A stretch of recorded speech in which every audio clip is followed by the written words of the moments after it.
It could be any classroom in Iraq, except we're not allowed to show the students' faces. That's because these children are detainees at a US prison on the outskirts of Baghdad, never charged with a crime, never seen by a judge or jury, but held in detention while they're re-educated. Some of those kids have been lookouts for sniper teams. They've been lookouts for the IEDs to blow off as the lookout because they do blend in and look well. We've had young as 14-year-olds, and you look at their file, they were holding an AK-47 and engaging a coalition patrol and trying to kill people. A few miles away is Camp Cropper, the top secret prison where Saddam Hussein spent his last years.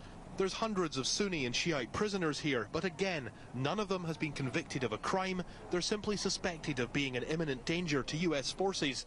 That suspicion alone is enough to land them behind bars. So this is where it all begins for inmates at Camp Cropper, with paperwork and bureaucracy. Then they're sent through to the next room where they're strip searched by US soldiers, then issued with coveralls, underwear and sandals. Finally, they're sent through here to get more sandals, more coverall, a prayer mat, toothbrush, underwear, rules and regulations and a copy of the Quran. After that, they pick up a blanket and head through this door to spend an average of 330 days in captivity. Again, video restrictions are tight. We can look at the inmates in their yellow jumpsuits, take photographs of them, describe the miles of razor wire and concrete, but we can't video anything in detail. Ali Hussein Hamid spent the last 11 months at Camp Cropper. He's one of 100 prisoners being released, all considered rehabilitated by the Americans. I don't know why I'm in here. I was at home and I was captured by US and Iraqi forces. It's not easy getting Hamid's thoughts on nearly a year behind bars. He's reluctant to talk, and you can understand why. He stands on the brink of freedom, but US military personnel are listening to the interview. At the release ceremony, there are speeches and handshakes, but it's the Americans who are smiling.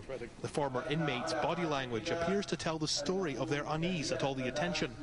The US military went out of its way to show the range of facilities at the House of Wisdom and Camp Cropper, from classrooms to kitchens, a soccer field and art projects. This place is certainly no Abu Ghraib or Guantanamo Bay.